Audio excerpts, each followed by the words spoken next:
Friends అందరూ ఎలా ఉన్నారు? Welcome back to smart Gajalakshmi tailoring. ఈరోజు క్లాస్లో మనము రెడీమేడ్ థ్రెడ్ పైపింగ్ గురించి అయితే చూద్దాము. ఇది వచ్చేసి ఈ విధంగా మనము బయట మార్కెట్లో అయితే మనకి రెడీమేడ్ థ్రెడ్ పైపింగ్ అయితే దొరుకుతుంది. టైలరింగ్ ఐటమ్స్ ఎక్కడైతే ఉంటాయో అక్కడైతే ఉంటుంది. మీటర్ వచ్చేసి 5 రూపీసేనండి, ఎక్కువ కాస్ట్ అయితే ఏమీ లేదు. అలానే హోల్సేల్ అయితే 3 రూపీసే మీటర్ పడుతుందేమో బండిల్ లెక్క మనం తీసుకుంటే. కొన్ని కలర్స్ ఇలా తెచ్చిపెట్టుకుని అనుకోండి, మన కస్టమర్స్ నుండి అర్జెంట్ బ్లౌజులు వచ్చేటప్పుడు టకటక వేసేయవచ్చు. చూడండి, ఈ పైపింగ్ క్లాత్ వచ్చేసి సేమ్ మనకి పట్టు క్లాత్, ఆఫ్ పట్టు క్లాత్ లాగే ఉంటుంది. ఇంకా ఆఫ్ పట్టు కంటే ఇంకా థిక్గా ఉందన్నమాట. అలానే చివర్లు ఎడ్జులు వచ్చేసి దారాలు అలాంటివి ఏవి రాకుండా చాలా నీట్గా అయితే ఉంది. మళ్ళీ పైపింగ్ పక్కనే మనకి కుట్టొచ్చి చాలా గట్టిగా ఉంది. అలానే ఈ బ్లూ కలర్ వచ్చేసి బ్లూ కలరు, తర్వాత జెరీ కలర్ కూడా నేను చూపిస్తాను. ఈ కలర్లో వచ్చేసి పైపింగ్ థ్రెడ్ పక్కనే స్టిచ్ రాకుండా కొంచెం అంత దూరంలో ఉంది. అలా ఉండేటప్పుడు మనకి పైపింగ్ ఎలా కనిపిస్తుంది? కొంచెం లూజుగా కనిపిస్తుంది కదా. కొంచెం లూజుగా అయితే ఉంది, అంటే ఒక్కొక్కటి ఒక్కొక్కలాగా ఉంటుంది. సరేనా? ఈ జరీ కాబట్టి ఎలా అయినా కొంచెం అంత లూజులా వచ్చేస్తూ ఉంటుంది. కాబట్టి దీన్ని మనము ఒక స్టిచ్ టైట్గా ఒక కుట్టు వేసుకొని బ్లౌజుల మీద వేసుకుంటే చాలా బాగుంటుంది. అప్పటికప్పుడు మనం బ్లౌజులు అయితే ఈజీగా స్టిచ్ చేసుకోగలము. ఈ జెరీ కలర్, గోల్డ్ కలర్ అనేది మనం ఎక్కువ శాతం యూజ్ చేస్తాం కాబట్టి అట్లీస్ట్ అలాంటి కలర్ అయినా సరే మనం ఎక్కువైతే ఏదైతే యూజ్ చేస్తామో కొన్ని కలర్స్ అలా తెచ్చి పెట్టుకుంటే చాలా ఈజీ అనిపిస్తుంది అనమాట. సరేనా? చూడండి, ఇదైతే చాలా టైట్గా పైపింగ్ అనేది చాలా నీట్గా అయితే ఉంది ఈ కలర్ వచ్చేసి. కాబట్టి మీరు ఒకసారి చెక్ చేసుకొని తెచ్చుకుంటే సరిపోతుంది. ఇదైతే పైపింగ్ పక్కనే మనకి థ్రెడ్ పక్కనే స్టిచ్ రాకుండా కొంచెం అంత దూరంలో ఉంది అని చెప్పాను కదా.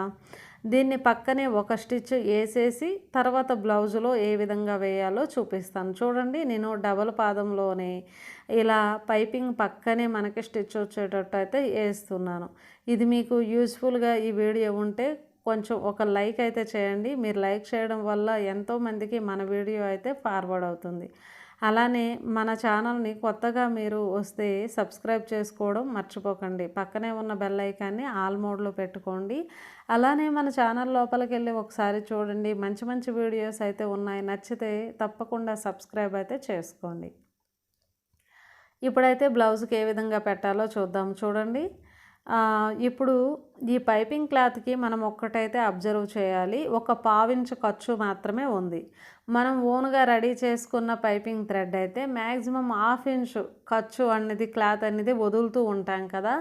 మన బ్లౌజులో కూడా ఒక 1/2 ఇంచు వదులుతాం, రౌండ్స్ కరెక్ట్గా వస్తాయి. కానీ ఇది 1/2 ఇంచే ఉంది కాబట్టి ఒక్కొక్కసారి రౌండ్ తగ్గిపోయే అవకాశం ఉంటుంది. కాబట్టి కొంచెం అంత రౌండ్ కొంచెం పెద్దగా ముందే చేసుకుంటే సరిపోతుంది. కొద్దిగా మన కుట్లు పక్కకే మనం కొంచెం అంత రౌండ్ చుట్టూ కటింగ్ చేసుకొని ఈ పైపింగ్ వేసుకొని అనుకోండి, ఇది ఇక్కడ కుట్టుల్లోకి 1/2 ఇంచు మాత్రమే వెళ్తుంది.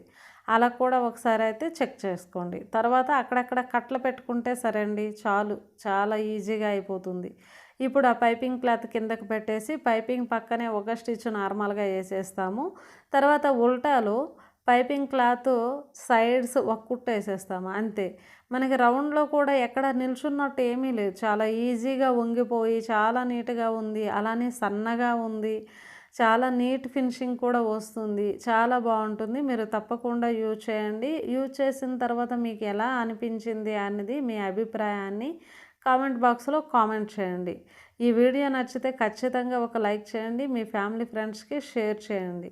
అలానే మన ఛానల్ని సబ్స్క్రైబ్ చేసుకోండి. చూడండి, ఇక్కడ ఒక 1/2 ఇంచు క్లాత్ అయితే పైపింగ్ ఉంది కదా, ఆ చుట్టుపక్కల ఆ చివర్లో కూడా నేను ఉల్టా చేసి అయితే కుట్టేసేస్తున్నాను, అంతే. ఈజీగా కాసేపట్లోనే మనకి పైపింగ్ బ్లౌజు అనేది రెడీ అయిపోతుంది. సరే.